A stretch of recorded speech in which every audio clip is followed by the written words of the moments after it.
Great. Can I share screens? Yes. Okay, let's hold on. So can you confirm you can see my screen? Yes, Jeremy.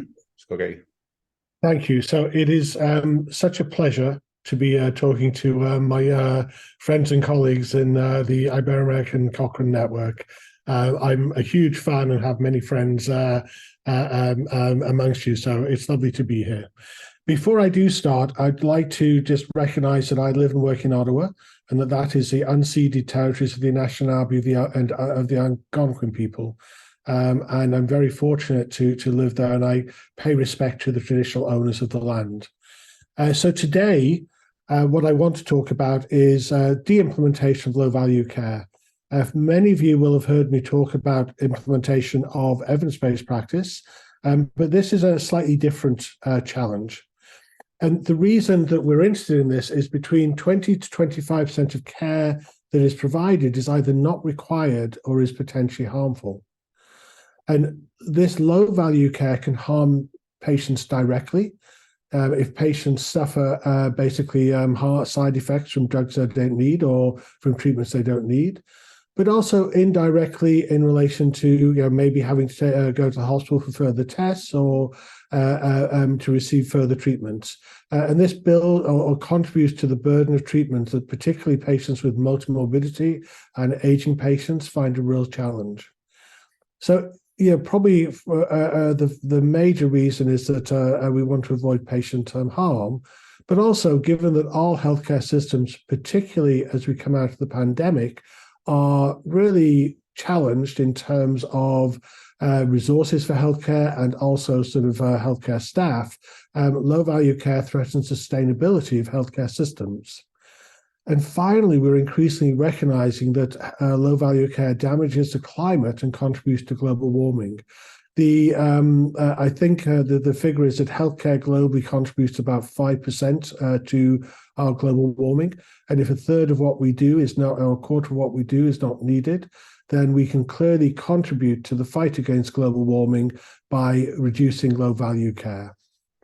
So this has been recognized for many years, but I think it's only received a lot of attention in the last decade. And a lot of that has been due to the Choosing Wisely campaigns. So Choosing Wisely was founded a decade ago in the US, but now there are many Choosing Wisely campaigns globally. And these are including in sort of the Ibero-American region, Argentina, Brazil, Colombia, Peru, Spain, and there are a number of new initiatives happening month by month as we build it through. The Choosing Wisely campaigns initially focused on trying to raise awareness of the problem, getting healthcare professionals to recognize that what they did had these adverse consequences, and also to promote stewardship of healthcare resources as a professional responsibility. That if we want to be good doctors, nurses, pharmacists, respiratory therapists, it's our job to try and make sure that we are being responsible stewards when we're thinking about what decisions we make. That I think the fact that we're talking about this today demonstrates that Choosing Wisely has been very successful in raising awareness. But I think now we need to move on to or change the emphasis onto de-implementing low value care. How do we make sure that people stop doing what isn't providing benefits to the patients? And the reference at the bottom is just a paper we published in the last 12 months highlighting some of these issues. When we think about de-implementation, there's a lot of information we can generate from implementation science, but there are also some particular nuances that relate to de-implementation. And to help us think that through, we published a paper a few years ago now, which provided a framework to think about how to de-implement wisely, how to reduce low-value care. And this takes a behavioral approach. So it sees de-implementation of low-value care as a behavioral problem.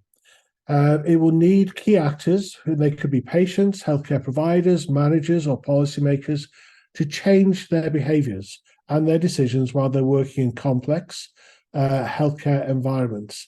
And it is worthwhile saying that in general, most healthcare environments I've been to in the world, ordered chaos is probably the best description of them. We don't have a very sort of calm, reflective healthcare environment. Everyone is working at maximum capacity, and that creates challenges for de-implementation and implementation.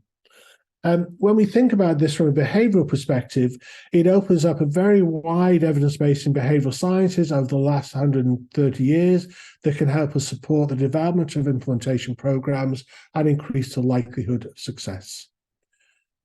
So this is what the framework looks like. And what you have across the top are 4 phases. So the first is identifying areas of low value care. And this is what Choosing Wisely initiatives around the world have done to get healthcare professionals to create lists of care they don't think is going to be beneficial to patients. But there are now many, many more things that we know we shouldn't be doing that we could possibly de-implement. So the next phase is actually about identifying what the local priorities for implementation of Choosing Wisely recommendations might be. So, within Chile or within a region of Chile, what are the things that we want to focus on initially? And then we move on to understanding what is driving current practice and what are the barriers to de-implementation. That's phase 2.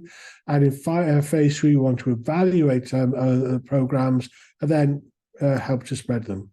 So I'm largely going to focus on phase 2 because I think this is the area where we have to do most work at this point in time, but happy in the questions to talk about any other areas. So in terms of phase 2, we have adopted basically a simple 4-step process that was developed by Australian colleagues that asks us to think about who needs to do what differently. Then using a theoretical framework, identify which barriers and enablers need to be addressed. Then identify which intervention components and method of delivery could overcome the modifiable barriers and enhance the enablers, and then think about measuring change. Typically, when we've thought about aspects of poor practice, whether it's overuse or underuse, we've often assumed that the key barrier is knowledge. And so a lot of our attempts to try and change practice are about education and giving knowledge. But what we increasingly recognize is that there are many things that influence practice. And in fact, often knowledge is not the major barrier. And this was some very useful work that was done by Professor Susan Meeke from the University College London, where she basically tried to make the ideas in psychology more accessible to non-psychologists. So she undertook a consensus process where she asked psychologists and health services researchers to review about 33 theories and say, how many unique ideas are there about what changes our behavior? And she came up with this list on the right-hand side of the slide. So you can see that knowledge is one of the domains that influence our behavior, but also skills, memory, attention, decision-making processes, especially when clinicians are working in very busy, chaotic environments, things in the environmental context and resources, social influences, whether I think it's my role, a social professional role and identity, what my beliefs are about the consequences of doing this. And if we only see the problem as one of of a knowledge problem, we will often not achieve change because we've not recognized and addressed all these other issues that we need to do. You can easily, or one of the things that's nice about TDF is in a half-an-hour interview with a healthcare professional, you can quickly find out what are the key domains that need to be addressed and what are the key beliefs that need to be addressed. And this is some work that we have done in Ontario, where we wanted to understand why patients received low-value preoperative testing when they're having ambulatory surgery, when it wasn't needed. And what we found by interviewing surgeons and anesthesiologists is that there's a lack of understanding about or shared understanding about who should be responsible for test ordering. Oftentimes the surgeons were ordering the test before they were seen by the anaesthetist because they thought they were helping the anaesthetist. There's an inability to cancel tests that were ordered by fellow physicians.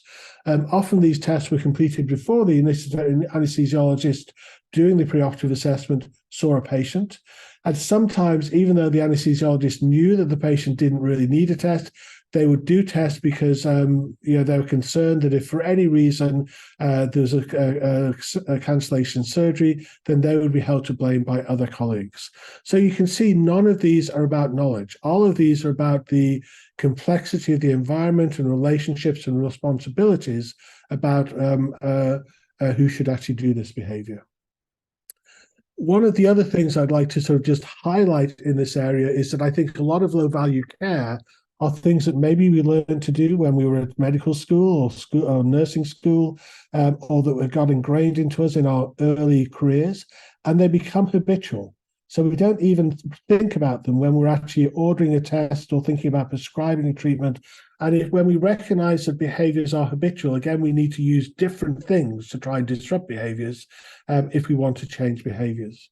So a key step is trying to understand what's the problem that we're trying to solve. Why are clinicians providing low value care, and what stops them from basically not doing that? Once we've done that, we can start to think about what are the intervention components that might enable that. And one of the reasons for doing the barriers first is that the things we do if we want to try and change skills are quite different than if we want to change or change social influences. And so by having this assessment of the barriers, it starts to allow us to think, what are the key change interventions we could use? And in general, the choice of implementation strategy should be based upon the diagnostic assessment of the barriers. Thinking through then, understanding the methods of action of the interventions. If you want to change skills, and just telling people about what they should be doing isn't helpful. Giving them rehearsal or allowing them to rehearse or model the behaviors is useful. We have a huge amount of empirical evidence about the effects of intervention. So, for example, we now have over 340 trials of the effects of audient feedback, which show that it's often very useful for basically changing behavior.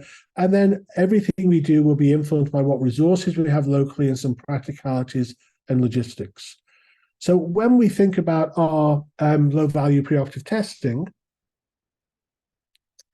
our focus was on increasing accountability in the Ontario healthcare system for preoperative test ordering.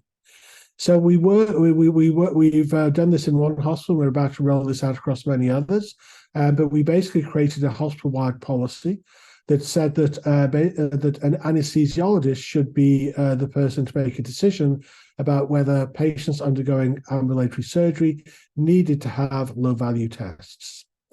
And then to help, as well as that policy, development of that policy, to ensure it was actually picked up, we identified a local champion who engaged with the anaesthetists, the surgeons, the pre-admission clinic nurses, and the administrative staff to really discuss the rationale for the policy change and a discussion of possible barriers to implementation and how to overcome them.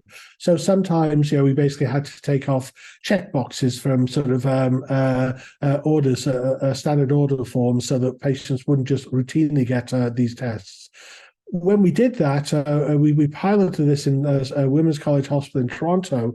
And when the local champion went and spoke to the surgeon said, "Oh, we thought we were helping you, but when we were doing these tests. If you say that's not helpful for you, we'll just stop doing them." So there was very little resistance to this practice change. It's just that no one had ever sort of said who should actually take responsibility for this. So this is just to highlight it isn't necessarily a knowledge issue. We do find that skills are often a challenge and sometimes coordination of care. And when we did test this in Women's College Hospital, the intervention led to about a 50% reduction in low-value preoperative testing. So that tells you they were doing a lot of testing and that this simple intervention dramatically reduced that. And as I said, we're hoping to do a cluster randomized trial across a wider range of hospitals in Ontario next year to see if this is more generalizable. One of the other things that we have done is to repeat the barriers work in Alberta and in Newfoundland, two other provinces in Canada that have quite different healthcare settings. And what we found is that the barriers are quite similar. So it wasn't that the problems that Alberta faced were completely different from Ontario, and they were completely different from Newfoundland. So it does suggest that this intervention in Canadian settings at least might be generalizable across sort of different provinces as we move forward. So we're still in a stage where we're trying to build the science of de-implementation. So I think when we do these large, or when we do start to roll out de-implementation strategies, we should be trying to test them. In the Women's College Hospital, which was a single hospital, we were able to do an interrupted time series, but it'd be great if there were opportunities to actually develop cluster randomized trials where we can really basically build a solid evidence base about how to do this better. So this has been a very high flyby, but here's my summary. So 20 to 25% of care providers is not required as potentially harmful, and it will lead to indirect and direct patient harms, threaten healthcare sustainability, and contribute to global warming. Choosing Wisely campaigns have been at the forefront of raising awareness to reduce low value care. And now we need active de-implementation strategies and approaches to improve care.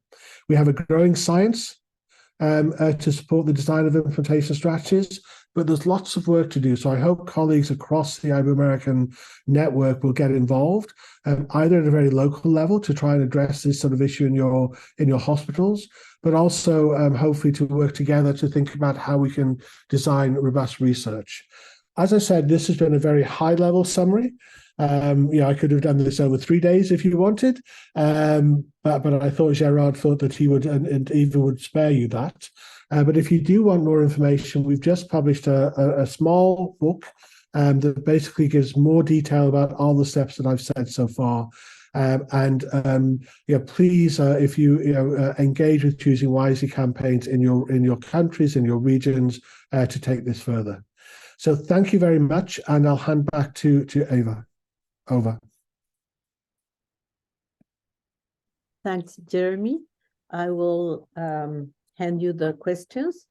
Ahora daremos unos minutos para preguntas que, por favor, las vamos a recibir a través del chat. Jeremy se ajustó mucho al tiempo y agradecemos. ¿Alguna consulta para el Dr. Grinshaw?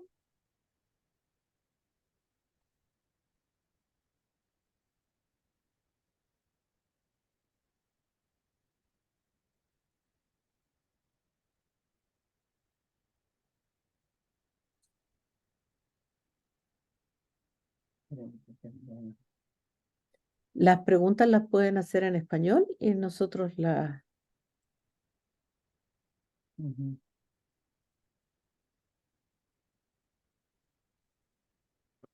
I have scared you all off. I'm normally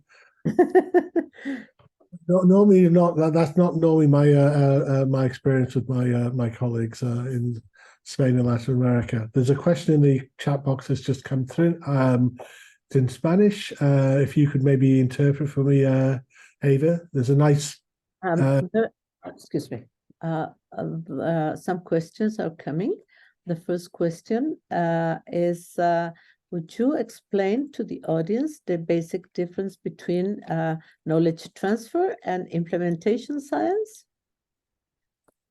Okay, that's an interesting comment. I think they've often been used synonymously. So when I was in the UK, I called everything I did implementation science and was very happy. When I moved to Canada, they were using this term knowledge translation.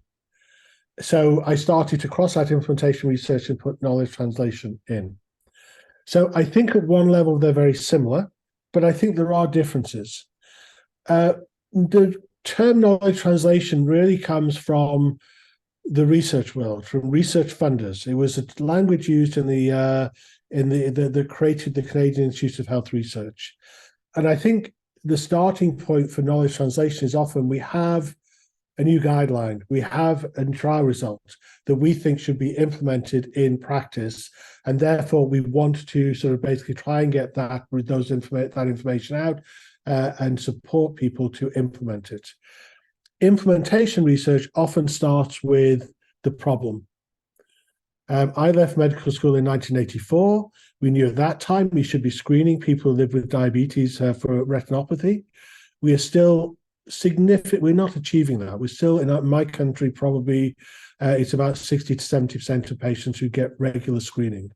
So implementation science starts from, if you like, the healthcare problem, whereas I think knowledge translation starts from the research finding.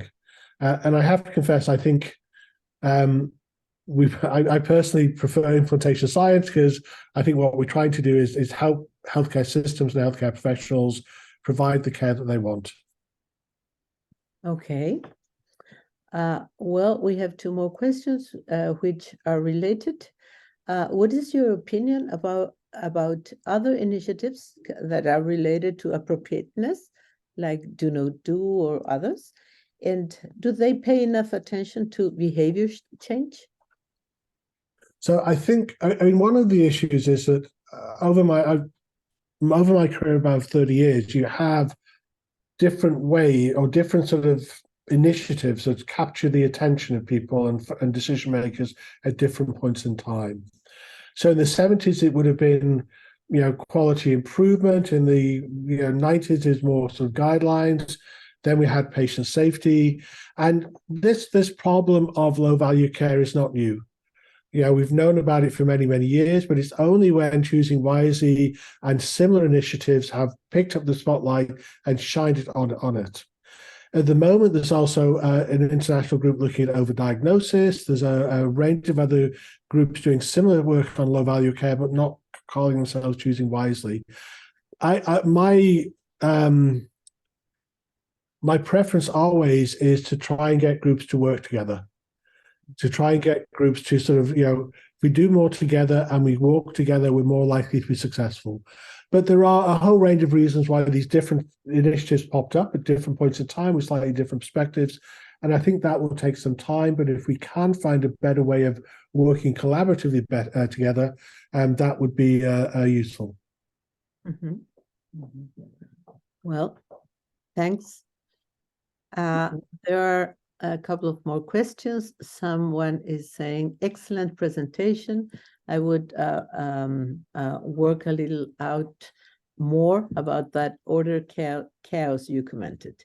Another question is, to avoid resistance to this implementation, wouldn't it be necessary to show what other areas are receiving or redirecting the resources that are saved from low value care? So the ordered chaos, it comes from just my reflect. I mean, I work in a hospital environment. I walk through a hospital every day. I've not acted as a clinician. I've not practiced as a clinician for 25 years. But my sense is that healthcare professionals are constantly on the go. They are being asked to do complex behaviors and a series of behaviors that require different types of skills. That may be decision-making, maybe communication, there may be dexterous skills. And all around them, there's alarms going off, or there's other people interrupting them or doing other things. And so it's not this calm, reflective environment. It's not that as a healthcare professional, you sit in your office and think, I wonder what I should be doing for this patient, and I can spend 10 minutes to think about it. We are expected to work like this as healthcare professionals. And so that is just a reality of healthcare systems around the world. But it does make it is one of the things that actually strongly influences how we practice and what we do. And having habits and shortcuts and routines and work processes is one of the ways of doing that. But that often will basically sort of lead to this sort of habitualization often of low value care. I hope that was okay for the first question. The second question was from my very good friend Augustine. Lovely to see you online, Augustine. I think this is when Choosing Wisely started, they very much wanted to argue that this was not about healthcare resources, that this was actually about just good professional duty. that if you want to be a good doctor or nurse, you should be trying to avoid low-value care that could harm patients. Clearly, there are potential benefits for the system as you take that forward. But I mean,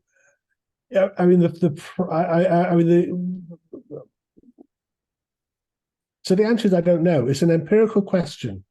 I think that we can actually try and overcome the resistance by saying this is about good patient care.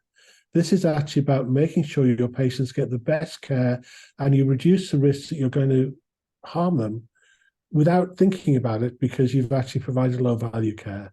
It may be that the issue about showing how if we free those resources up, we can do something else over here that might be valuable. That may be helpful to do. I think also as you come out of the pandemic, people are so aware of the constraints on the healthcare system that a lot of people are prepared to accept that maybe we have to change how we practice to ensure that we're providing good value for money. Over. Okay, thank you. There's a third question, which I believe it's too long to answer. I'm going to ask now, what is the balance between the high-end, high cost-effective implementation efforts and more pragmatic, affordable interventions to reduce low-value care, especially considering that in Latin America, there might be so many resources for the implementation, even if costs in healthcare are rising? So it's a really good question, and I think what all the things we're trying to do are at the margins. If you look at the effective implementation or de-implementation strategies, it's not you go from 25% of low value care down to zero. You go from 25% to maybe about, if you're lucky, sort of 15%. So we're talking about marginal models, and I think that we should be trying to find these very cheap and efficient ways in which healthcare systems can promote better quality care. So at one level, the example I gave you with preoperative testing, the intervention costs virtually nothing.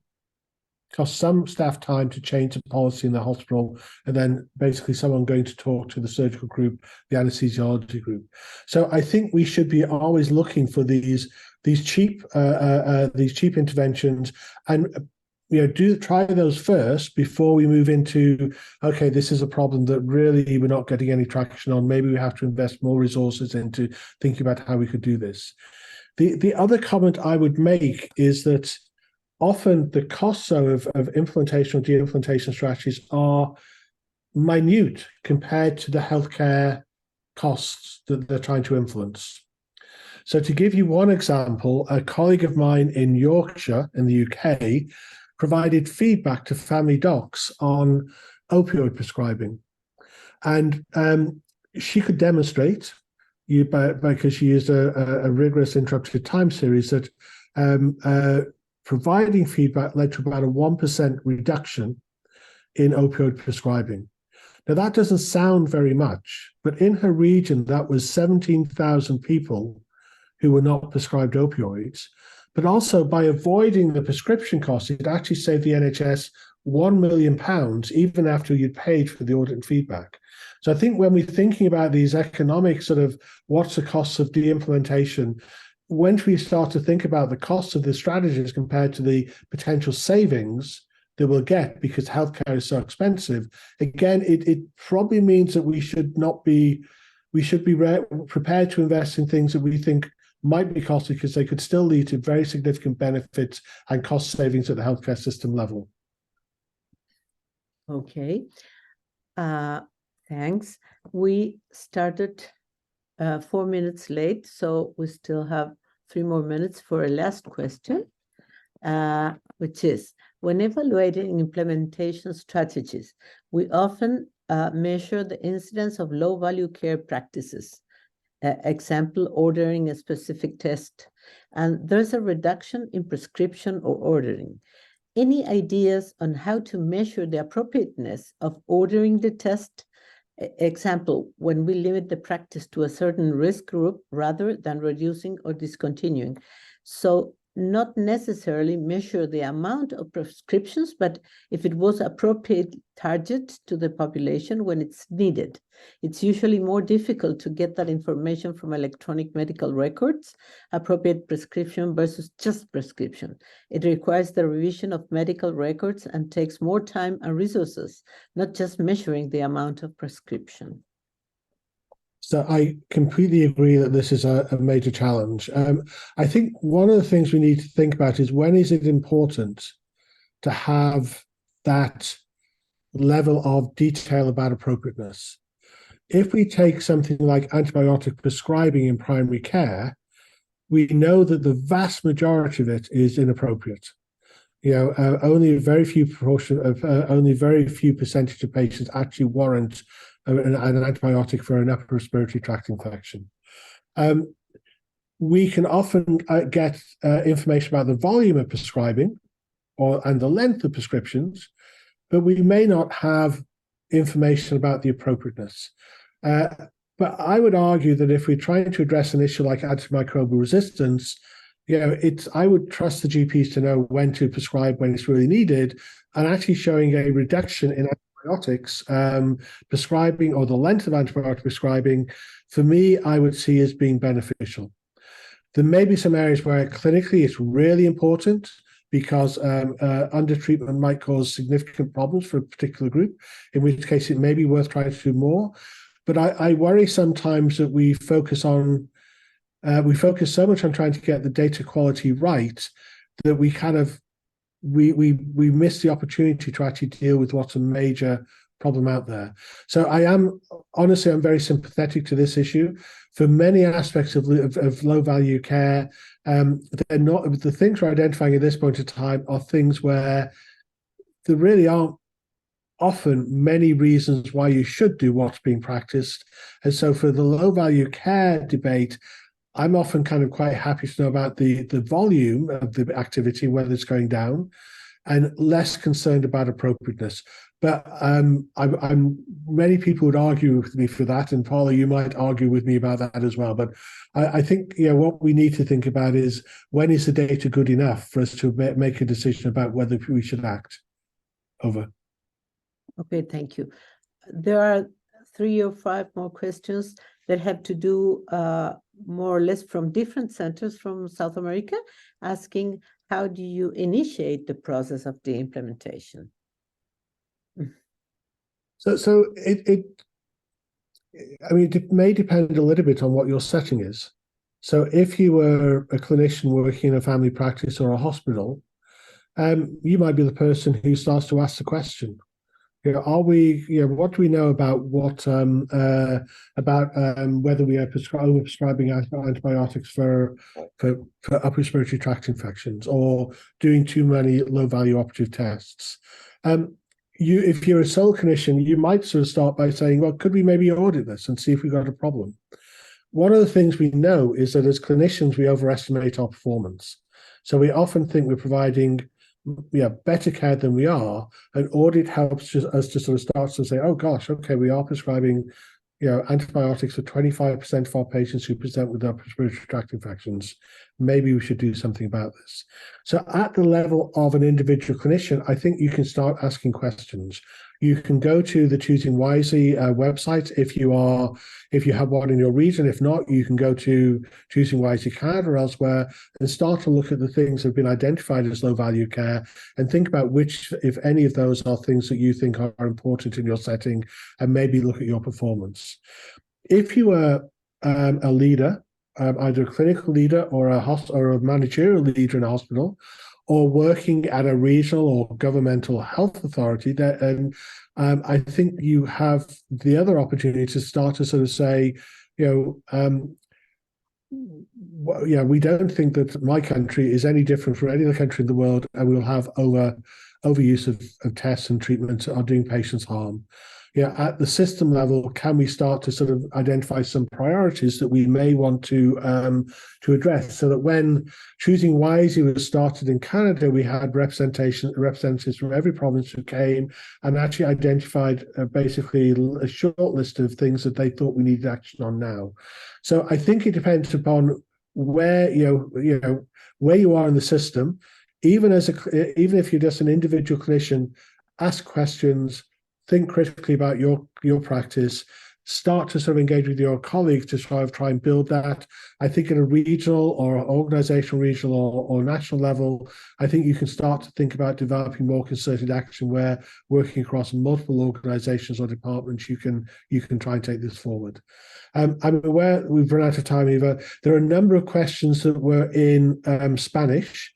If someone could capture the, or if the people who ask them want to email me, I will run them through Google Translate and I'll try and respond to them. Okay. Okay, we will take a screenshot and I'll send you the questions. Okay. Many thanks, Jeremy, for your great presentation and very clarifying responses. The rest of the session is going to be in Spanish. So thanks. And I'm going to introduce the next speaker now. And thanks again. Bueno, la siguiente presentación está a cargo de Karin Kapitowski. Karin es jefa de servicio de medicina familiar del Hospital Italiano de Buenos Aires y es la directora del Departamento de Investigación del Instituto Universitario del Hospital Italiano. Y ella nos va, Karin ha tenido una experiencia interesante de implementación en Latinoamérica y nos va a hablar sobre la prevalencia y perspectivas de prácticas de cuidado de bajo valor en endocrinología en Argentina, los primeros pasos hacia una estrategia de desimplementación. Adelante, Karin. Bueno, muy buenos días o buenas tardes, depende de dónde estén. La verdad que la ponencia de Jeremy me deja en un lugar bastante cómodo para contarles lo que les quiero contar. Creo que... Ahí está. Voy a compartir mi pantalla. Probablemente van a ver algunas similitudes con algunos conceptos que dijo Grimshaw, por el solo hecho que todos lo leemos para poder empezar a dar nuestros primeros pasos en este tema. Una cosa que él dijo sobre el final, ¿no? No importa si es en un hospital, si es en una provincia, si es en un centro, la cuestión es empezar. Y la experiencia que yo voy a contar son los primeros pasos en la institución que yo me desempeño, que es el Hospital Italiano de Buenos Aires, pero con esta idea de mostrar que se pueden dar esos primeros pasos y que podemos avanzar. Ya se definió esto, ¿no? Que llamamos cuidados de bajo valor, que son estos cuidados que brindan poco o ningún beneficio a las personas que atendemos, tienen el potencial de incurrir en daños, desperdiciando recursos. El foco cada vez más está puesto en el tema de los daños, justamente porque todos los profesionales sanitarios, si hay algo que no queremos, es dañar a nuestros pacientes, y probablemente sea el mejor argumento para decirle a nuestros pacientes que pueden ser dañados. Entonces, si bien en los cuidados de bajo valor está la palabra valor, que eso puede evocar mucho el tema del dinero, la idea de hacer un salto en nuestra cabeza y pensarlo más como un problema de seguridad de los pacientes, que es un tema que entra mejor en la agenda en todos lados, un tema de seguridad de los pacientes más que un tema de costos. Lo dijo también Jeremy, los acentos están puestos, por supuesto, en los daños, lo que es el sobrediagnóstico, el sobretratamiento, las cascadas diagnósticas, los hallazgos incidentales y cómo esto puede dañar a las personas, el malgasto de los recursos, ya sea los recursos directos del dinero que gastamos en cuestiones que son inútiles o dañinas, pero también el tema de la equidad, porque cuando el sistema destina recursos de todo tipo, financieros, humanos, de tiempo, a prácticas de bajo valor, esto muchas veces obtura, tapona el sistema lo torna inviable, pero además hace que personas que nos necesitan no accedan, y esto también es daños a las personas a las que deja de brindarse prácticas de alto valor. Y Jeremy lo dijo, el impacto ambiental está teniendo cada vez más interés y probablemente sea un argumento adicional para poner el tema de los cuidados de bajo valor en agenda. Realmente, si el sistema sanitario fuera un país, sería el quinto emisor de gases del mundo y, y supera a todo lo que es la aviación, ¿no? Así que es un tema adicional y ya empiezan a aparecer publicaciones en las cuales de alguna práctica de bajo valor se mide el impacto en términos de daño, en términos financieros y en términos medioambientales.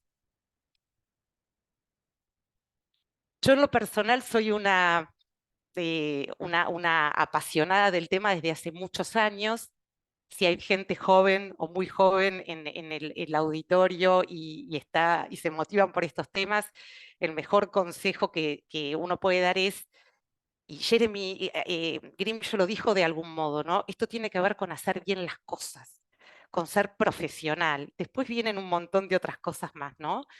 Y discontinuar las prácticas de bajo valor se torna un imperativo ético. Primero que nada es un imperativo ético por el principio de primero no dañar, por la justicia, por la autonomía de las personas. Eh, entonces, recientemente pudimos lanzar la iniciativa Choosing Wisely Argentina, que aclaro, porque a lo mejor, como hay cosas que un poquito más adelante que voy a poder pasar más rápido de lo que pensé porque fueron dichas en la ponencia anterior, Choosing Wisely, cuando aparece hace 12 años, puso mucho el foco en estas recomendaciones de no hacer, ¿no? Entonces, las sociedades científicas, porque Choosing Wisely pide que sean las asociaciones profesionales, que son quienes más credibilidad tienen, las que hagan las recomendaciones de no hacer, se puso mucho el foco en eso y todas las investigaciones que se llevaron a cabo en estos 10 años mostraron que por sí solas no van a cambiar la práctica y viene todo lo que escuchamos en la ponencia hace un momento. Entonces ahora hay como una migración de que están muy bien las recomendaciones y son un punto para identificar prácticas de bajo valor, pero que la campaña tiene que estar enfocada fuertemente a identificar estas prácticas de bajo valor y abordarlas para que sean desimplementadas. Siempre hay, o muchas veces pasa que se tienen que alinear algunos planetas.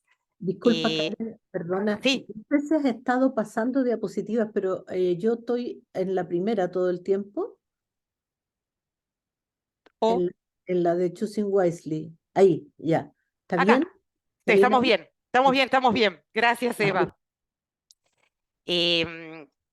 Decía que a veces se tienen que alinear algunos planetas y a veces, como nos pasó a nosotros en el hospital, hubo una ventana de oportunidad vinculada con la salida de la pandemia y ese atasco que se produjo en el sistema de salud fue una ventana de oportunidad para que más personas pudieran motivarse. Fue dicho de algún modo que implementar no es lo mismo que desimplementar. Si bien en ambas situaciones se trata de, y también se habló de esto de trasladar el conocimiento versus las ciencias del comportamiento o de la implementación, pero el abandono de prácticas o intervenciones que se han demostrado ineficaces o dañinas tiene una complejidad adicional. Y de hecho, lo que está estudiado en el mundo es que cuando hay que implementar, esto fluye más rápidamente que cuando hay que desimplementar. Y esta ironía se la saqué de una presentación a Grimshaw, es esta idea de, ¿no? Acá uno le está explicando al otro cómo va a hacer para desimplementar y salta las soluciones y la persona le dice, ¿me podría explicar mejor este segundo paso? Porque él le dice, acá el milagro ocurre. Y es un poco esa percepción de que el milagro puede ocurrir, que hacemos recomendaciones de no hacerlas, difundimos, la gente las conoce y el milagro va a ocurrir. Y ya vimos que no es así. Entonces nosotros somos muy afines a veces a practicar un cuidado de salud basado en evidencia y en el momento de aplicar la evidencia para ver qué cosas sirven para los cambios de conducta, somos más, si se quiere, refractarios o tendemos a pensar que el milagro va a ocurrir.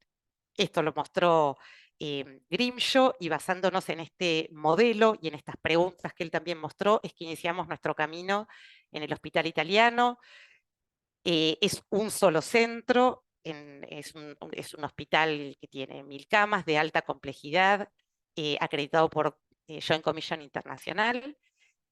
Así que la experiencia es la nuestra en un sistema de salud fragmentado en el cual hacer probablemente estas intervenciones a gran escala vaya a ser extremadamente complejo, pero por algún lugar había que empezar. Y nos hicimos estas 4 preguntas que ya fueron dichas. ¿Quién necesita hacer qué de manera diferente? ¿Qué barreras y facilitadores? ¿Qué componentes de la intervención podrán superar las barreras y facilitadores? ¿Y cómo vamos a medir ese cambio de conducta? Esto, cualquier coincidencia con Grimshaw es pura casualidad, no, mentira. Él lo mostró y nosotros nos plegamos a este modelo de Choosing Wisely para la desimplementación, y les cuento un poquito brevemente en qué estamos. En la fase 0 identificamos áreas de prácticas de bajo valor, fundamentalmente en endocrinología, y ahí yo les decía que estaba la ventana de oportunidad, y es que los endocrinólogos del hospital estaban preocupados por el contexto digamos, del taponamiento del sistema, las demoras, etc. Entonces, en esa fase 0 identificamos prácticas de bajo valor, que ahora les voy a mostrar. Hicimos mediciones para ver en qué estábamos, y fuimos a buscar barreras y facilitadores, y acá me detengo, es como se dijo hasta ahora, es muy consumidor de recursos. Lo hicimos porque estábamos entusiasmados, porque estamos convencidos, porque algún financiamiento tuvimos, pero es bastante difícil de sostener en el tiempo y escalar si no hay recursos para esto. Y en este paso estamos, y es un poco lo que les voy a contar. Nosotros definimos como prácticas de bajo valor la no medición rutinaria de vitamina D en el examen periódico de salud, la densitometría ósea en mujeres antes de los 65 años o de los 60 sin factores de riesgo, que no tuvieran factores de riesgo para osteoporosis, no repetirla antes de 2 años, no realizar interconsultas en endocrinología para el manejo rutinario de osteoporosis primaria posmenopáusica, marcadores bioquímicos en el recambio óseo, no incluir la ecografía de tiroides en el control de salud y en el seguimiento del hipotiroidismo, y no solicitar T3 y T4 en el seguimiento del hipotiroidismo. De estos aspectos pudimos hacer algunas mediciones, tanto cuantitativas como aspectos cualitativos para ver barreras y facilitadores, y lo hicimos. No voy a dar, después si quedan para las preguntas, todos los detalles de esto en honor al tiempo, pero todas las mediciones que hicimos fueron entre el 2014 y el 2023 en la propia aseguradora que tiene el hospital. El hospital tiene una población a cargo, que en esa población es prestador de salud y financiador, pero además el hospital es prestador puro para otras entidades financiadoras. Hicimos las mediciones de todas estas prácticas de bajo valor, e hicimos entrevistas usando una epistemología constructivista. Acá no le hicimos mucho caso a lo que propuso en la ponencia anterior Grimshaw, pero ahora voy a hacer una referencia a esto, con profesionales de la salud de todas las áreas, con los potenciales pacientes que recibirían estos cuidados, y con, digamos, con profesionales y con pacientes. Otra vez, hacer entrevistas, desgrabarlas, codificarlas. Ustedes saben el tiempo y el esfuerzo que lleva esto. Acá hay algunos números, simplemente para que vean que se hicieron entrevistas para las percepciones a 29 médicos de distintas especialidades y a 20 pacientes, y de la cohorte esta que evaluamos lo cuantitativo, los pacientes totales fueron 246.000 y un poquito. ¿Qué vimos? Brevemente. Bueno, el escándalo es el dosaje de vitamina D. Si ustedes ven, la tendencia, esta caída es la pandemia, así que para continuar prácticas de bajo valor pareciera que la pandemia es una buena estrategia, pero no daría esas ideas. Realmente es una práctica que está digamos, fuera de cauce, y todo el resto de las prácticas que nosotros quisimos ver de bajo valor, la ecografía, las densitometrías, existen, pero se mantienen, como ustedes ven, estables a lo largo del tiempo. No es que no nos preocupen, pero realmente la vitamina D es de las prácticas de bajo valor la que luce más descontrolada en términos cuantitativos, y especialmente en las personas menores de 50 años estamos viendo un incremento en el dosaje muy importante. Esto también vinculado con los resultados, un poquito más de lo mismo. Este fue el cuidado de bajo valor más común, aumentó de 9 estudios cada 1000 afiliados por mes a 18 estudios cada 1000 afiliados por mes, y el grupo que más crecimiento tuvo fueron los menores de 50 años, y un porcentaje descomunal de los pacientes nuestros de nuestra cohorte, 12,5, se habían dosado alguna vez la vitamina D, y 45% en los últimos 10 años. Yo no voy a mostrar los resultados de todo, les voy a mostrar los resultados de densitometría. Como yo les decía, es una práctica de bajo valor, pero no está en crecimiento. Los médicos que más lo solicitan fuera del rango etario es endocrinología, clínica, tocogineco, menos medicina familiar y el resto de las especialidades. También el tema del metabolismo fosfocálcico y la repetición de la densitometría con un intervalo menor del de 2 años. Yo acá, porque hubo una pregunta en la ponencia anterior vinculada con la apropiabilidad, y como a nosotros siempre nos gusta ver el lado B de las cosas, también en desimplementación hay que mirar efectos adversos o eventos adversos, porque como uno pide discontinuar en ciertos contextos, no vaya a ocurrir que se discontinúa del todo y no se hace cuando hay que hacerlo. También es cierto que cuando una práctica está tan fuera de control y es tan irracional como es el dosaje de vitamina D, estamos menos preocupados por esto, pero supongamos que la práctica de bajo valor sea discontinuar el Papa Nicolau a los 65 años, tener cuidado de no vaya a ocurrir que lo estemos haciendo en personas que no hayan estado bien tamizadas hasta esa edad, etcétera, etcétera. Así que estar atentos a esto. Bueno, la tasa se mantuvo estable en densitometría, y los 3 servicios más fuertemente involucrados allí están. Algo de las entrevistas, para que no lo voy a contar en súper detalle porque es muy largo. Yo lo que les estoy mostrando es una pincelada de una experiencia en un país de la región, en un solo centro. Vuelvo a remarcar esto, que por supuesto nos encantaría escalar. Y algunas percepciones generales vinculadas con el contexto es el que salieron, el poco tiempo en la consulta, el discurso médico del hacer muy instalado y alimentado por los medios y las redes, la cuestión de que el paciente puede pensar que uno le está privando de algo porque eso gasta dinero, la discrepancia entre las guías y entre los expertos, y un facilitador que salió es el difundir el costo de las prácticas entre los médicos para concientizarlos. En la institución, la falta de consenso intrahospitalario entre los profesionales con distintas opiniones, la falta de auditoría, salía esto de, bueno, cualquiera pide cualquier cosa, la falta de incentivo para premiar la buena práctica, los intereses económicos que puede haber para realizar más en formas de pago por prestación.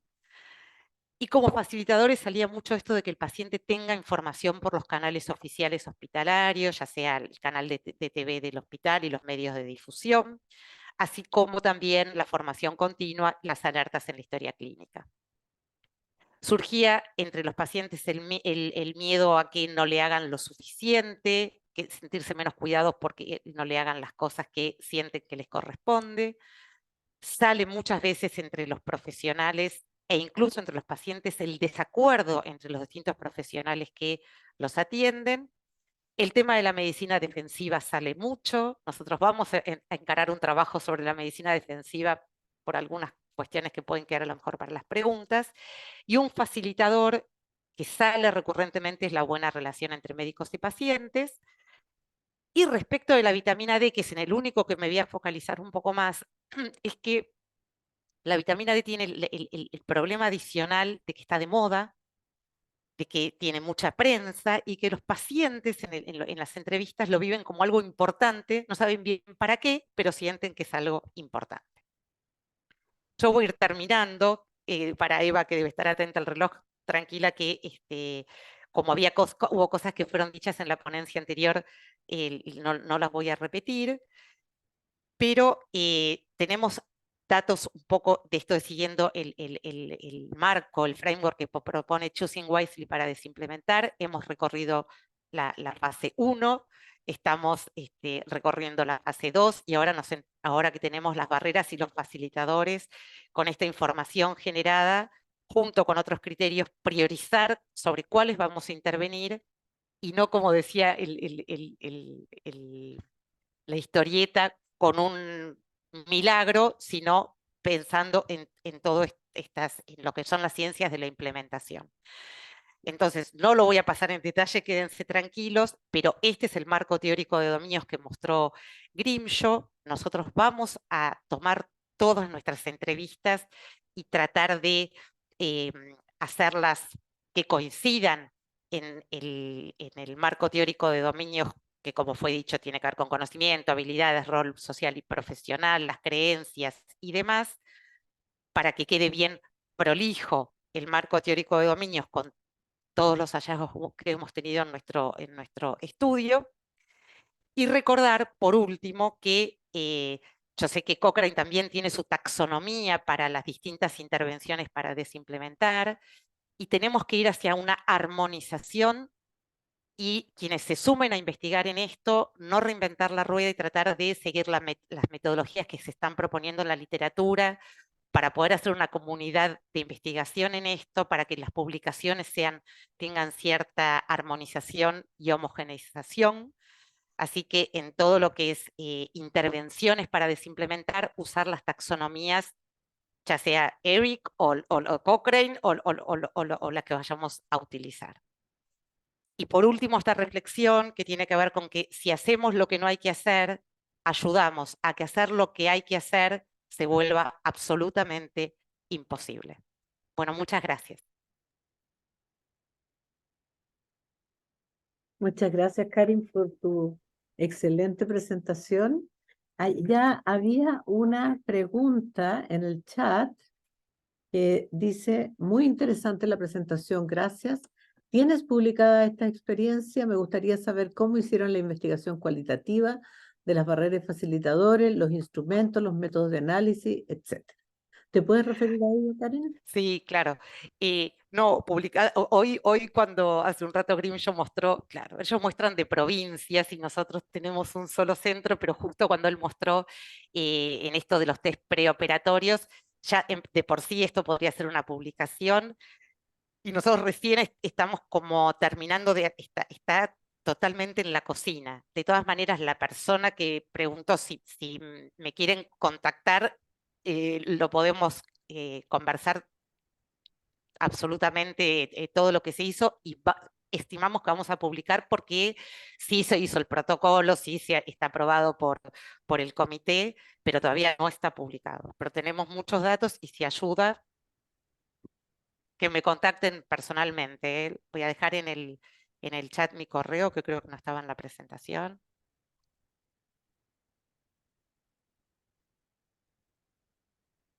Muchas gracias.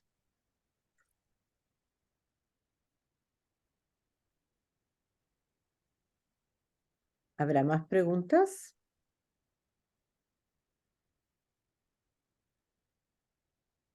Quizás podrías compartirnos, Karin, tu experiencia y lo que fue el Choosing Wisely Argentina. Bueno, hay también a veces se dan varias cosas a la vez, como yo les contaba, en lo personal y en el grupo nuestro del hospital en medicina familiar, llevamos muchos años más de abogacía, ¿no? Por todo lo que son las prácticas de bajo valor. Hace unos 10 años hubo una iniciativa Intersociedades. Y bueno, quiso un poco, esto es así, es muy biográfico de cómo se fueron dando las cosas, y digamos, pudimos siempre estuvimos motivados en documentar, me refiero al grupo nuestro del hospital, prácticas de bajo valor, y de hecho hace 2 años hicimos con un grupo colaborativo internacional una scoping review sobre low value care, cuidados de bajo valor en países de bajos y medianos ingresos, y en ese scoping review los estudios que había de la Argentina eran los de nuestro grupo, o sea que venimos motivados en documentar todo esto y muy preocupados. Y quiso así un poco el destino, que a lo mejor por esa pequeña trayectoria de nuestro grupo, cuando se hizo el round table, la mesa redonda de Choosing Wisely en Portugal, nos invitaran a 2 personas de Argentina porque nos identificaron como personas motivadas con el tema, que teníamos alguna publicación, y ahí empezó el trabajo de, bueno, ¿por qué no ser Choosing Wisely Argentina? Y para los que no tengan Choosing Wisely en América Latina, estamos Argentina, está Brasil, está Colombia y recientemente Perú se acaba de lanzar. Tuvimos mucho apoyo de Wendy Levinson, que es Choosing Wisely Canadá y es el alma mater de Choosing Wisely, de Manuel Giraldo, que está en Canadá, y no hay mucho para hacer, o sí, pero en realidad lo que se necesita para hacer Choosing Wisely es conseguir sociedades científicas que estén motivadas en llevar a cabo la iniciativa. Porque por ahora, y digo por ahora porque no sé a dónde va a ir Choosing Wisely pide una estrategia de abajo arriba, que sean las sociedades científicas las que digan las recomendaciones de no hacer. Y la otra cosa que pide que las sociedades científicas se miren a sí mismas y digan qué tienen que discontinuar. Porque a veces hay una tentación, punto 1, de que las sociedades científicas digan lo que no tiene que hacer el otro, ¿no? Entonces las sociedades de ginecología dicen lo que no tienen que hacer los endocrinólogos y viceversa. O muchas veces se hacen recomendaciones de no hacer y son una recomendación de hacer encubierta. Ejemplo, hay alguna recomendación de sociedades de emergentología que dicen no retrase el inicio de... No retrase el inicio, es inicie tempranamente.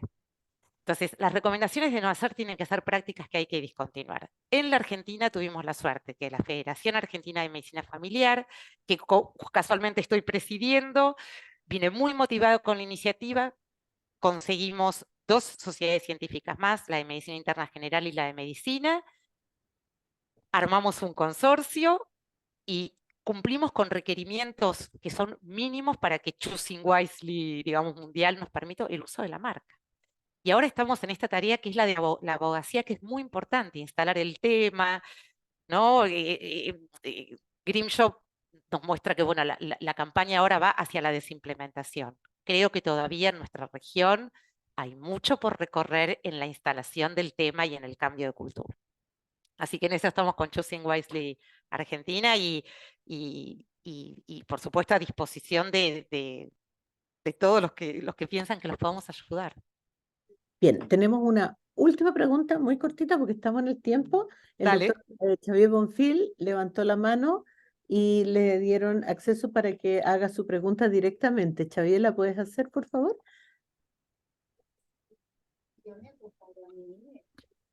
Sí, hola, ¿qué tal? Buenas tardes. Muchas gracias por la presentación. Iván luego explicará nuestra experiencia y ojalá de ahí salgan oportunidades para colaborar. No, mi pregunta venía acerca del grado de fiabilidad que tienen las recomendaciones de Choosing Wisely, en el sentido de que están en general elaboradas a partir del consenso de las sociedades científicas. Y a veces el consenso de las sociedades científicas lo vemos cuando analizamos críticamente las guías de práctica clínica, no están elaboradas con suficiente rigor. Y por tanto, las sociedades podrían tender a generar unas recomendaciones bastante cómodas para ellas mismas, para los profesionales, y en cambio eludir aquellos temas que pudieran ser más críticos o más autocríticos, por decirlo de otra manera. ¿Cuál es tu opinión al respecto? Bueno, no, súper interesante el tema porque es así, el Choosing Wisely solicita que haya un mecanismo, ¿no? Que haya, ¿no? digamos que no es que el presidente de la sociedad se levanta un día y dice, pero es cierto que no hay un desarrollo que eso le pondría complejidad y yo acordaría en que se fuera hacia un abordaje de la evidencia más duro, idealmente utilizando grade, pero es cierto lo que dice Xavier, uno a veces cuando está en un momento tan embrionario dice, bueno, que arranque la rueda, pero cuando uno mira las recomendaciones en el mundo, voy a usar un término que es muy nuestro y es un poco informal, muchas están flojas de papeles en el sentido que no son recomendaciones fuertes de no hacer y que son cómodas, y que son cómodas. Así que sí, yo creo que eso es una deuda de también armonizar en eso cómo se hacen las recomendaciones de no hacer. Absolutamente de acuerdo. Gracias, totalmente de acuerdo.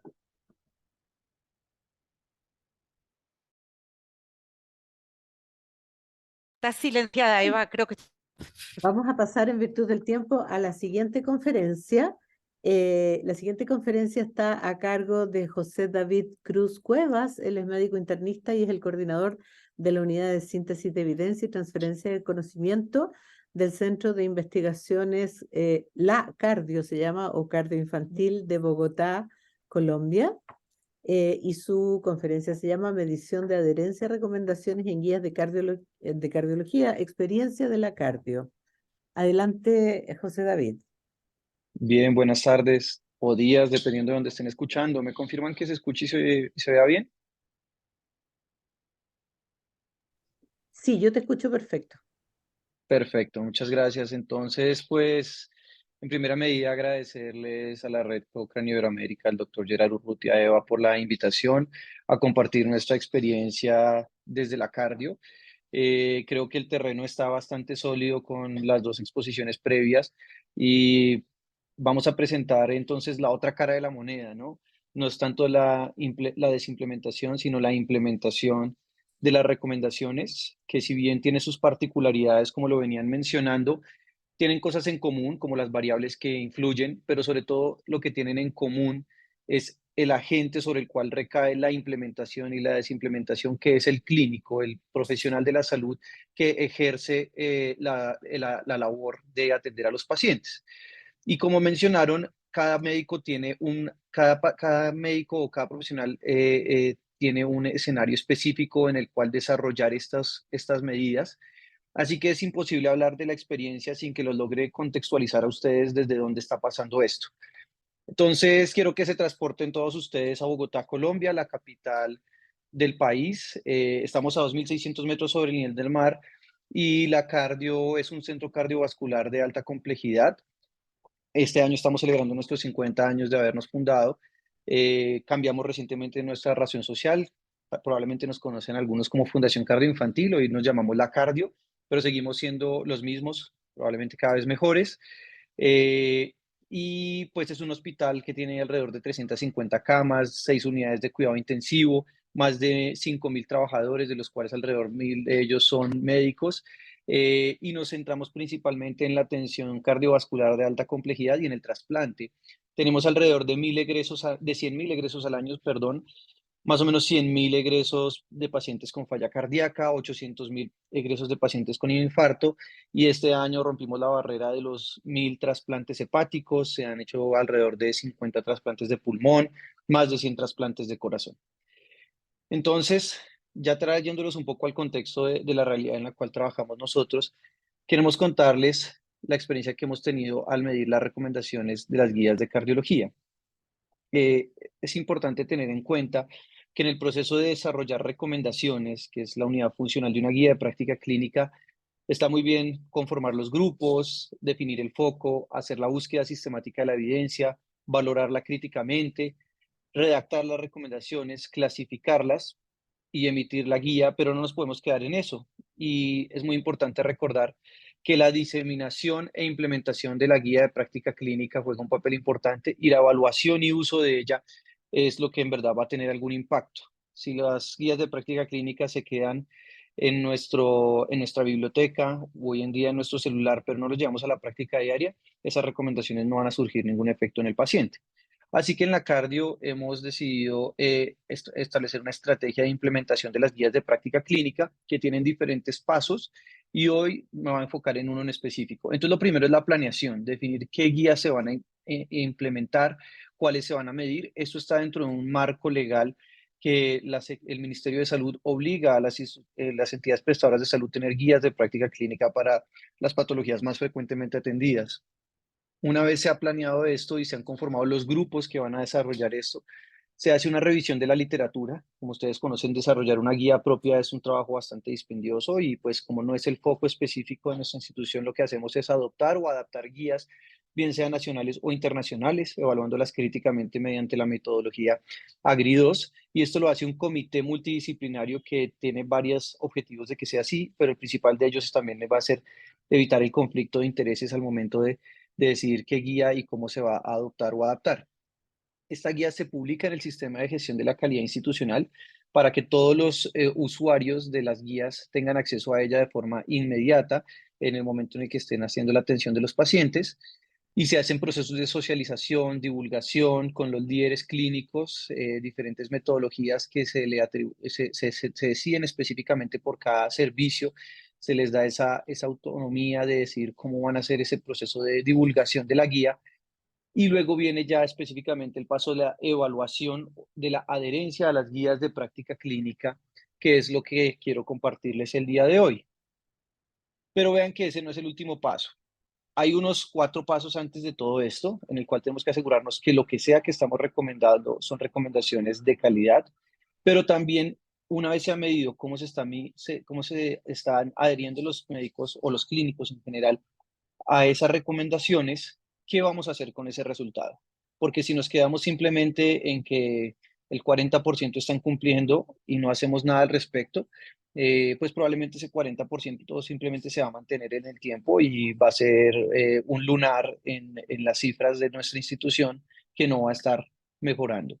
Así que el último paso va a ser difundir esos resultados a los grupos clínicos y establecer diferentes estrategias para ver cómo modificamos ese número y llegamos a la meta que nos hemos planteado.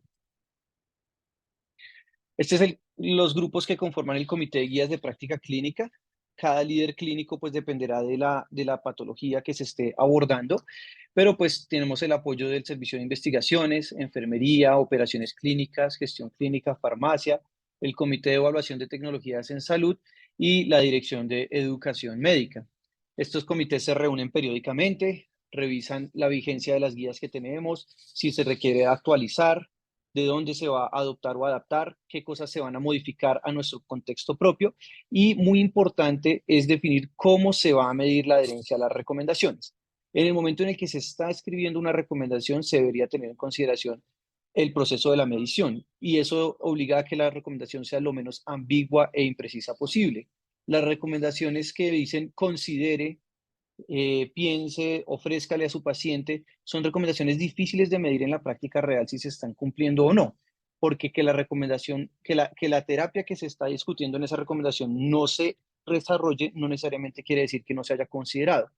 Y aunque bien la práctica real requiere la interacción entre los clínicos y los pacientes, es importante que se sepa que en la historia clínica electrónica es muy difícil que eso quede constatado, ¿cierto? Entonces, tenemos que tratar desde el momento en el que se están emitiendo las recomendaciones, sean lo más prácticas al momento de medir su adherencia. ¿Qué hace este comité? Selecciona las guías de práctica clínica institucionales. En el momento tenemos 186 guías y obviamente con los recursos que tenemos es complejo monitorizarlas todas. Así que se seleccionan unas guías priorizadas. No es un proceso que se hace al azar, sino que se hace con algunos criterios específicos, sobre todo las que están dirigidas al foco institucional, como es la patología cardiovascular y el trasplante, las que tienen mayor frecuencia de egresos, los centros de excelencia que se están desarrollando o que ya se tengan en la cardio y las que tengan alto impacto frente a los resultados, por ejemplo, patologías que tengan alto riesgo de mortalidad, de discapacidad, de reingreso. y los grupos relacionados de diagnósticos que estén más desviados del estándar. Entonces, el grupo de gestión clínica es muy juicioso en medirnos cómo estamos en el promedio de la estancia, en las glosas, en la mortalidad, en los reingresos, y si vemos que una patología se está desviando con respecto a las otras, esa guía entraría a priorizarse, porque creemos que mientras más estemos adheridos a las guías, mejores resultados vamos a tener en estos pacientes. Y en este momento tenemos 40 guías de práctica clínica priorizadas.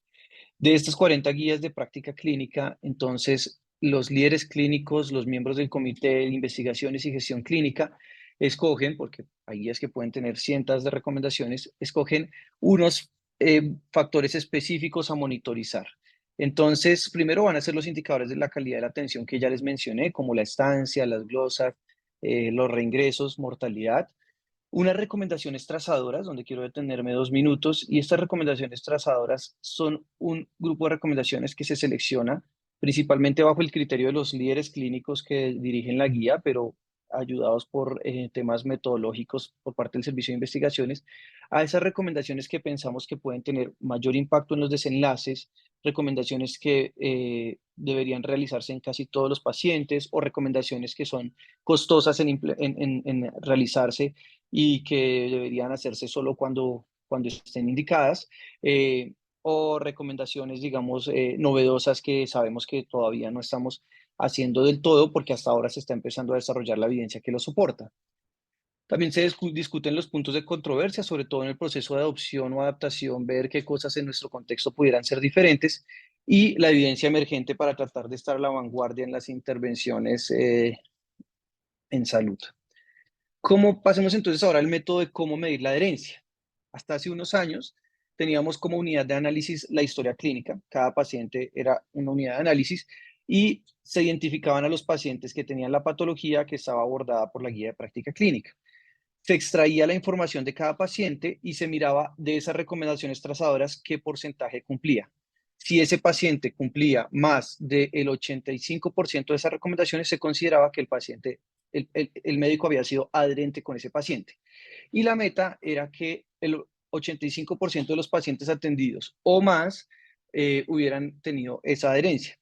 Y el resultado que comunicábamos a los clínicos era la adherencia general a la guía, pero no les podíamos decir qué recomendaciones estaban bien y qué recomendaciones no lo estaban.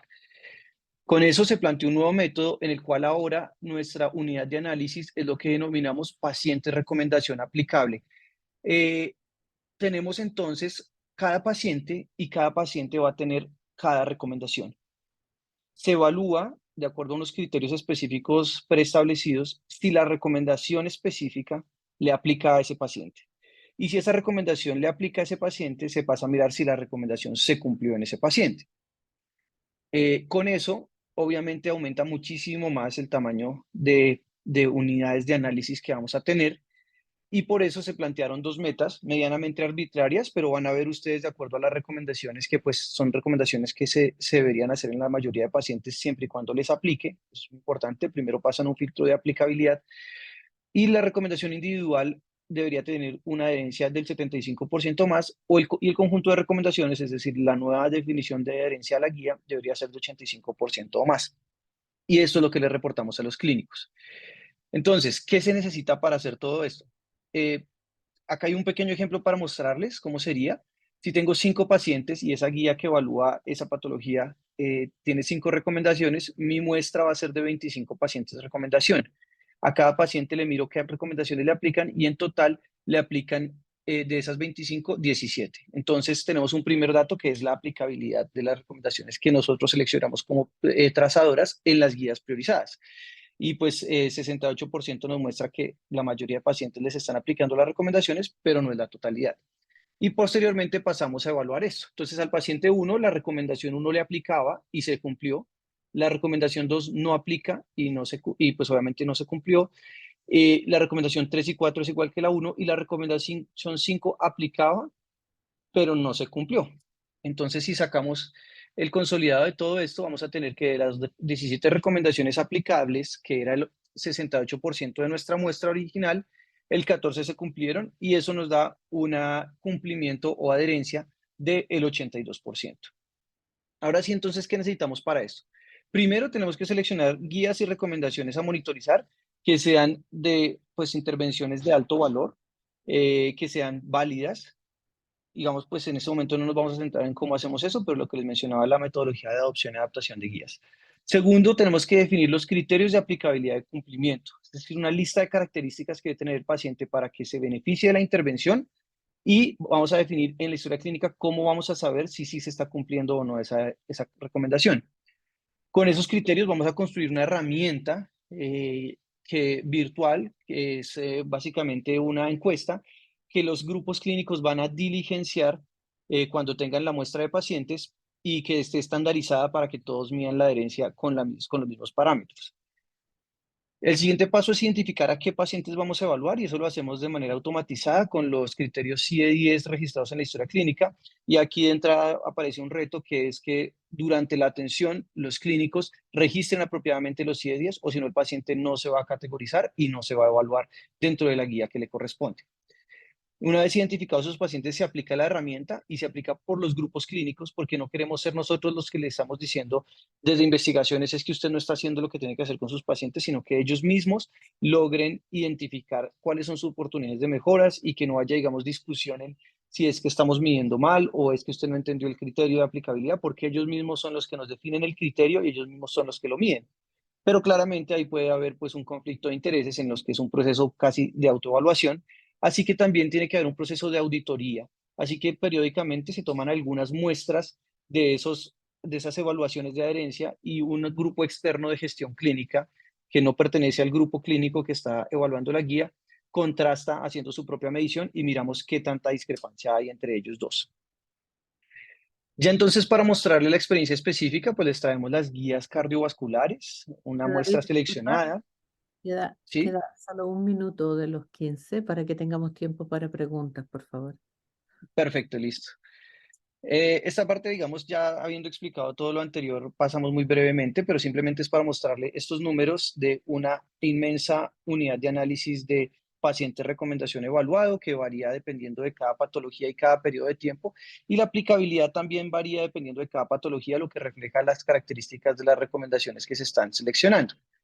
Y podemos ver la evolución de la adherencia global a las guías. Entonces vemos que falla cardíaca empezamos muy por debajo de la meta y hemos venido mejorando. Infarto sin elevación del ST empezamos muy cerca de la meta, pero igual hubo mejoría. Y el infarto con elevación del ST, un discreto cambio en el tiempo, pero pues empezamos muy bien.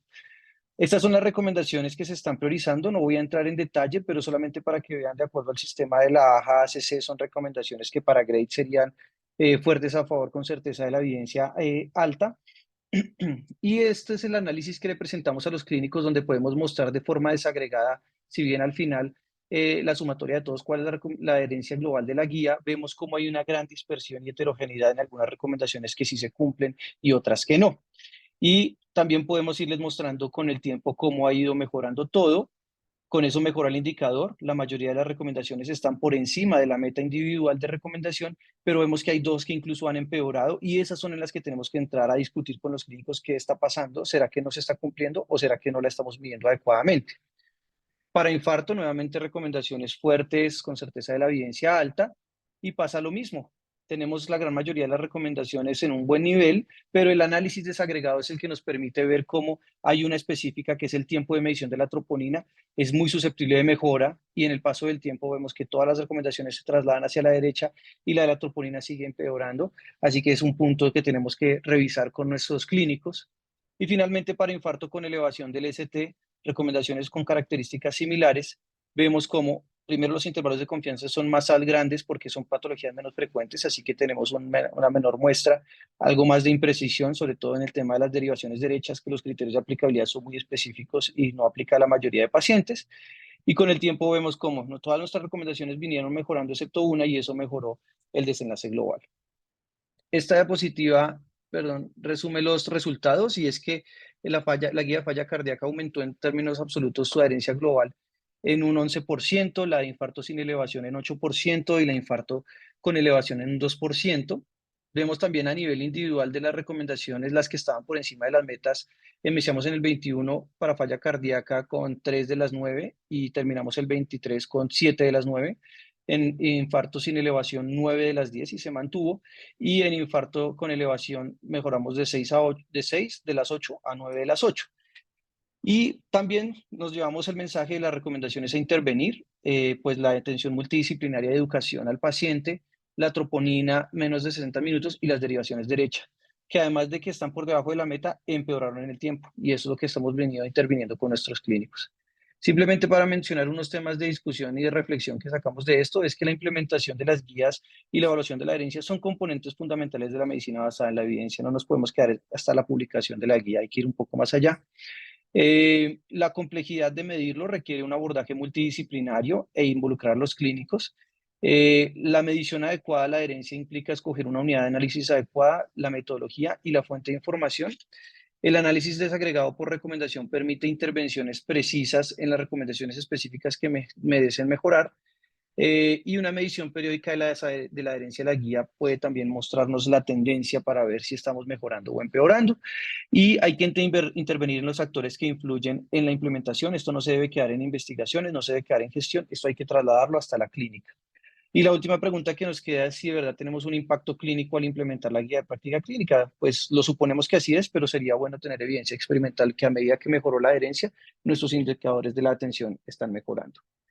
Así que me despido con esta conclusión, y es que en esta muestra de recomendaciones derivadas de guías cardiovasculares se evidencia una tendencia a la mejoría en la adherencia individual y global de las guías posterior a la implementación de un sistema de medición de la adherencia y sus respectivas intervenciones hacia el grupo clínico. Muchas gracias a todos por su atención. Bien, muchas gracias, José David. En virtud del tiempo que vamos a hacer un par de preguntas muy cortas. Hay una pregunta ya en el chat que estaba de antes que pregunta ¿qué estrategias utilizan para verificar la adherencia no desde la institución como se mostró, sino que desde vuestro propio personal, si existe una estrategia o algún mecanismo de identificación de eso? Sí, de acuerdo. Eso es uno de los retos que tenemos para poder hacer una intervención más precisa, y de hecho tenemos la opción de hacerlo a través del sistema de gestión de la información, y pues el departamento de bioinformática nos ha colaborado mucho con esto, y es que se está pasando todo a unos tableros electrónicos que nos permiten en tiempo real mirar indicadores, y uno de los indicadores que estamos agregando es la adherencia a guías, y nos permite desagregarlo por servicio e incluso por profesional de la salud. Lo que ocurre es que en la cardio no tenemos tan establecida la figura del médico tratante, en el sentido de que el médico tratante que queda asignado es el médico que hace el egreso hospitalario del paciente. ¿Sí? Esta información no la podemos tener del paciente que está hospitalizado en este momento, sino el que ya egresó. Y a veces el médico que dio el egreso, a veces es un egreso que ocurre en fin de semana y no estaba el médico que lo atendió toda la atención, le queda asignado al médico que cerró la historia clínica. Entonces es uno de los retos que tenemos, mirar cómo podemos asignarle cada atención al médico que más tuvo influencia en su proceso de la hospitalización. La herramienta está, nos falta es ajustar el modelo de la atención de la clínica para que se pueda reflejar en los datos que obtenemos. Perfecto. Hay otra pregunta que en relación a los cambios de adherencia, si han identificado algún elemento al cual atribuir estos cambios observados. Claro, pues lo primero es el efecto Hawthorne. Los médicos se están sintiendo observados, y pues digamos, al principio la perspectiva de los clínicos esta es la cardio, seguramente acá lo estamos haciendo muy bien, y sí lo hacemos muy bien, pero seguramente hay espacio para mejorar. Entonces, lo primero es saber que hay algo por mejorar. Lo segundo es mostrar estos indicadores de manera periódica. Y lo tercero es asignar como un champion o un líder de cada servicio que se encargue de estar todo el tiempo actualizando, todo el tiempo reforzando estos mensajes de pues qué cosas estamos midiendo, cuál es la importancia de hacerlo, por qué se escogieron esas recomendaciones, cuál es la evidencia que lo soporta y cuáles son las que hay que mejorar. Bien. Muchas gracias, José David, por tu interesante presentación.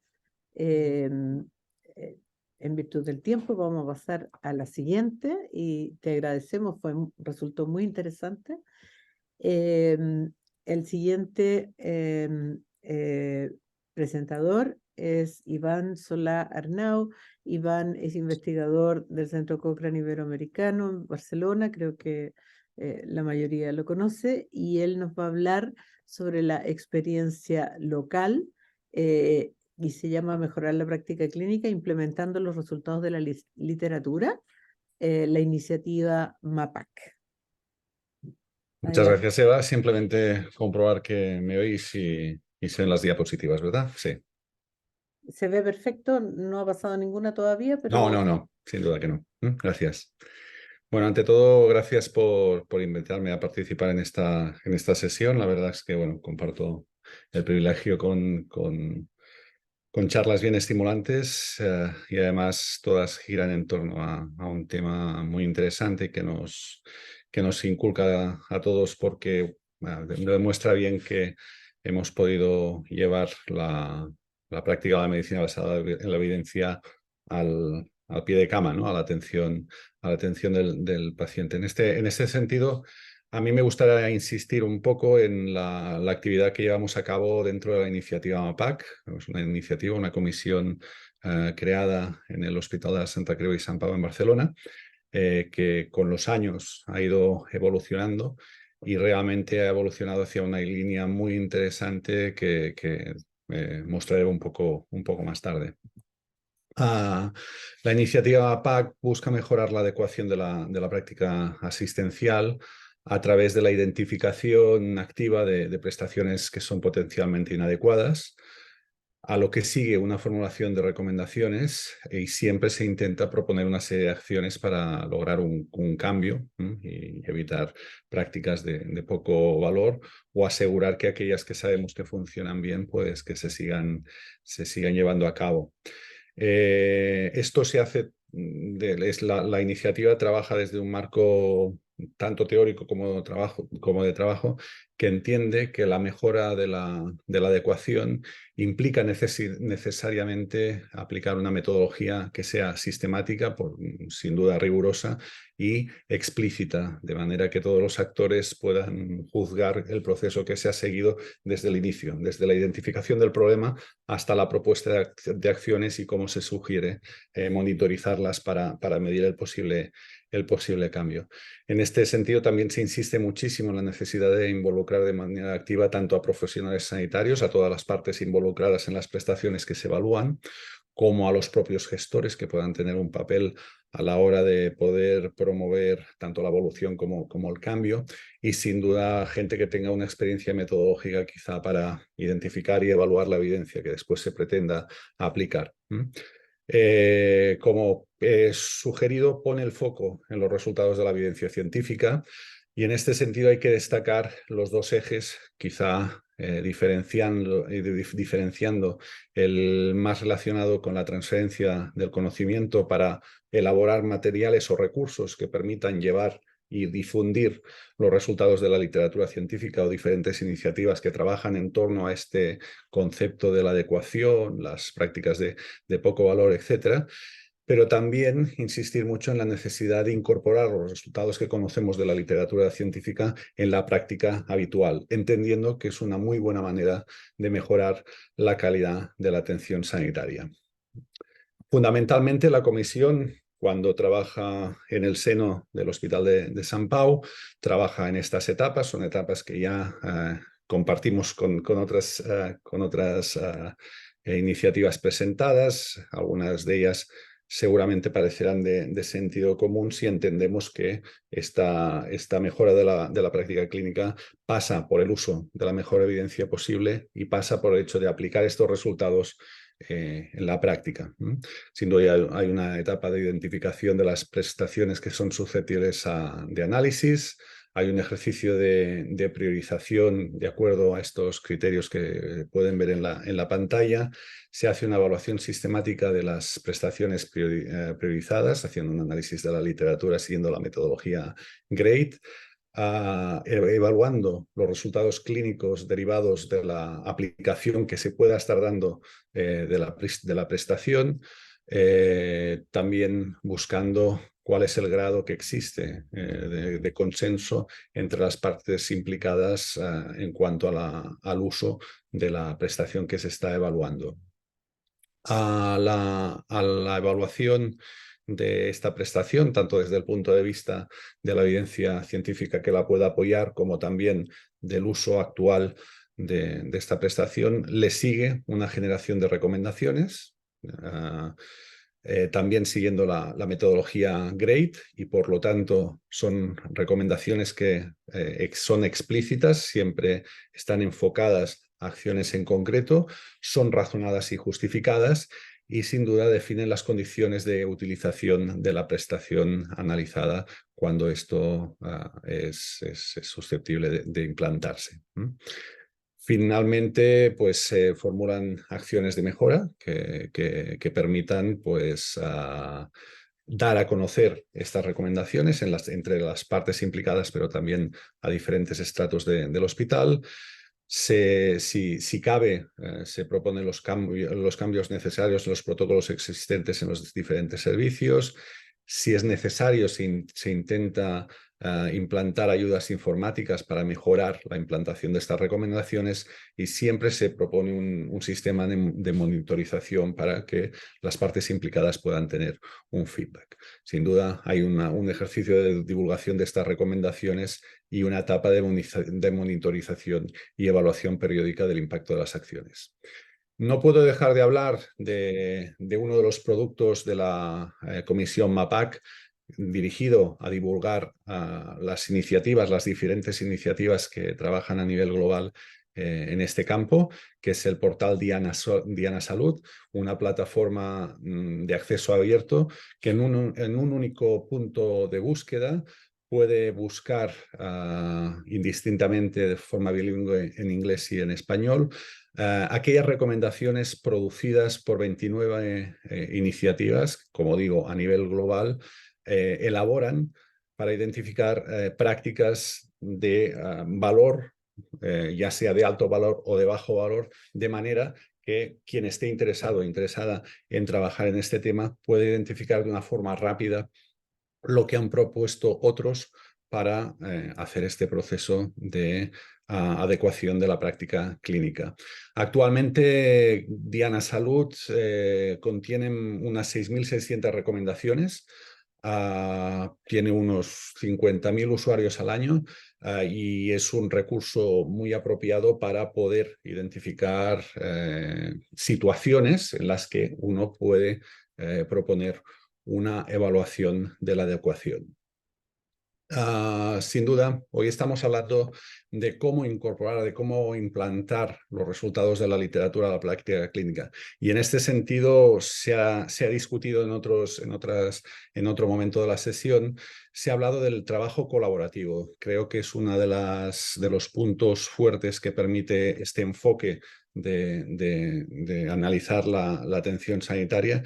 Y en este sentido, la iniciativa MAPAC ha promovido una red multicéntrica que ahora mismo está unando unidades de 15 centros hospitalarios del Estado español que llevan evaluaciones de prestaciones priorizadas de manera consensuada. Las unidades de la red realizan de manera periódica una valoración de situaciones prioritarias para el Sistema Nacional de Salud español que puedan hacer merecer una evaluación de prestaciones de poco valor de acuerdo con otras experiencias identificadas en la literatura científica, como por ejemplo lo que podríamos identificar en Diana Salud. Uno de los puntos fuertes de la red MAPAC es que trabaja de manera coordinada para evaluar la carga que suponen las prestaciones analizadas en el contexto de cada una de las unidades, y de este modo pone en marcha intervenciones para intentar revertirlas. Aquí quiero mostrar la distribución un poco geográfica de las 15 unidades que ahora mismo están participando de la red MAPAC, solamente para invitar a tantas otras unidades o tantas otras personas que puedan estar interesadas en participar de esta red multicéntrica, que creo que es una iniciativa bien interesante. Aquí muestro los 5 proyectos que hasta el momento se han trabajado. Se han finalizado 3 de ellos relacionados con la prescripción de medicamentos potencialmente inadecuados en pacientes más allá de los 75 años. La adecuación de la solicitud de pruebas perioperatorias, y esta evaluación les sonará de la primera charla. El sondaje vesical en pacientes hospitalizados, y actualmente hay 2 trabajos, 2 proyectos, 2 evaluaciones en marcha relacionados con la optimización de la indicación de la ecodoppler de troncos supraórticos y también la adecuación de la prescripción de los inhibidores de la bomba de protones en pacientes hospitalizados. Esto resume un poco un trabajo, como digo, coordinado, pero que requiere mucho esfuerzo, pero como decía, un trabajo sistemático y riguroso. Son las principales etapas que llevan a cabo los miembros, las unidades de la red, cuando participan en alguna de las evaluaciones. La participación es voluntaria cuando se propone uno de los temas. Participa quien cree que en su hospital, en su unidad, ese tema que se está evaluando pues tiene una importancia, o también bajo criterios de la posibilidad, de la factibilidad de participar en el proyecto. Sin duda se inicia el proceso con una identificación de prestaciones que son susceptibles al análisis y una priorización de ellas. Aquí tenemos un ejemplo concreto de los 2 estudios que sugirieron la necesidad de evaluar las indicaciones de la ecografía, de la ecodoppler de los troncos supraórticos.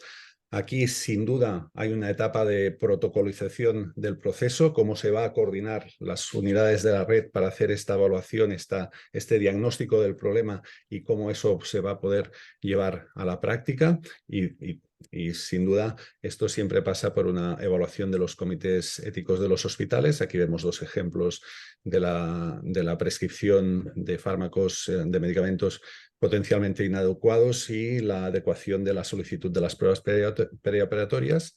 A esto le sigue una etapa de recogida de datos y análisis.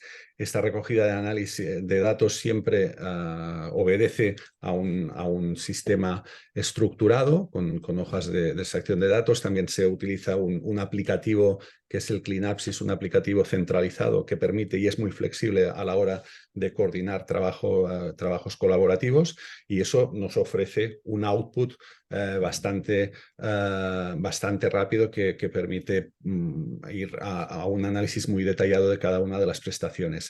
Y finalmente, creo que uno de los puntos fuertes de esta iniciativa es la posibilidad de comparar la fotografía que extraemos de estas evaluaciones, de compararnos entre las diferentes unidades. Y creo que es uno de los puntos fuertes, porque este trabajo de audit y feedback es el que te permite ver qué está funcionando menos en tu unidad en contra de otros lugares, si todas las unidades están sufriendo las mismas limitaciones, o en ocasiones si son varias unidades las que están haciendo bien alguna de las prestaciones que se evalúan.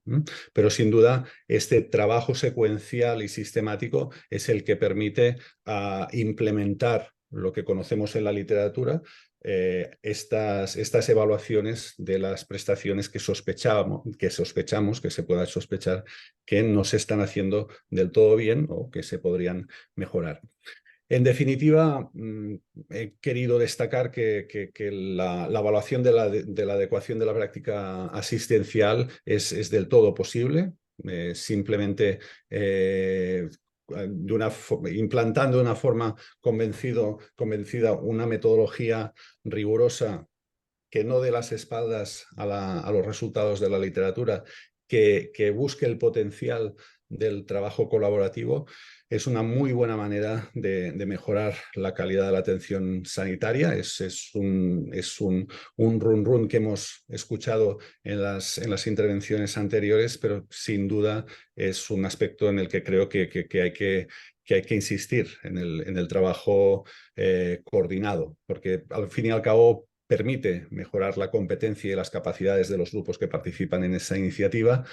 permite obtener una retroalimentación sobre la propia actividad y sin duda permite siempre identificar oportunidades de mejora. En este sentido, hasta aquí me parece. No, muchas gracias, no había nada más. Muchas gracias, Iván. Mientras llega alguna pregunta, me gustaría preguntarte, no cabe ninguna duda en relación al aporte que significa en términos de aprendizaje, de ahorro de recursos, de mejoría de la adecuación, de mejoría de las coordinaciones, y cómo piensas tú que se podría de alguna manera evaluar el impacto en términos de todas estas facetas que ha tenido esta unidad en en los cuidados sanitarios en el hospital, porque cuando gastamos siempre nos evalúan, pero no siempre cuando ahorramos. Sí, sí. Sí que es verdad que en la comisión APAC, cuando se ha centrado en el entorno hospitalario, en el entorno del Hospital de San Pau, que es donde se creó la unidad, no siempre se ha puesto el enfoque en el ahorro económico, sino que se ha puesto el enfoque en la adecuación. Es decir, promover el uso de prestaciones que se saben que aportan un beneficio o que aportan más beneficio que daño y evitar aquello que o bien no ha demostrado un valor, ¿de acuerdo? En ocasiones que ofrece o puede comportar más efectos indeseados que no deseables. Y sin duda, si eso acarrea un ahorro, pues es una cosa a celebrar. Sí que en alguna de las evaluaciones se ha podido hacer alguna aproximación al posible ahorro que ha comportado la implantación de alguna de las recomendaciones. Pero no, las evaluaciones no están dirigidas por este sentido de ir a identificar prestaciones para ahorrar, sino ir a identificar aquellas prestaciones que puedan llevar a una atención sanitaria de mejor valor, más adecuada. ¿Pero existe alguna evaluación de en cuántas decisiones se ha influido, cuánto en los otros aspectos? ¿Qué quieres decir? Disculpa. ¿Cómo ha sido la influencia de MAPAC en la atención sanitaria del establecimiento, más que en ahorro económico, en cuántas decisiones se han modificado a partir de los resúmenes MAPAC y cómo ha influido? Es que son Vale. muchas áreas las posibles influencias. Sí, En sí, sin cuanto a las duda. que se hayan podido. Como he dicho, en todas las evaluaciones que hacemos acaban con unas recomendaciones, pero siempre se ha insistido en que estas recomendaciones vayan acompañadas de unas acciones de mejora, ¿de acuerdo? Estas acciones de mejora sí que es cierto que a lo mejor no todas se implantan, ¿de acuerdo? Es decir, si uno, como consecuencia de su recomendación, anima a un determinado servicio a que establezca un registro estructurado y prospectivo para monitorizar su actividad, no podemos garantizar que siempre se haga, ¿de acuerdo? Pero sí que es verdad que las acciones propuestas siempre quedan ahí en agenda, ¿de acuerdo? Y que en ocasiones dentro de la misma comisión revisitamos estas evaluaciones al cabo de un tiempo para ver si merece la pena volver a poner el foco sobre esa prestación, no ya desde el principio, sino desde lo que se propuso en ese momento de medir. Perfecto. ¿Alguna consulta más?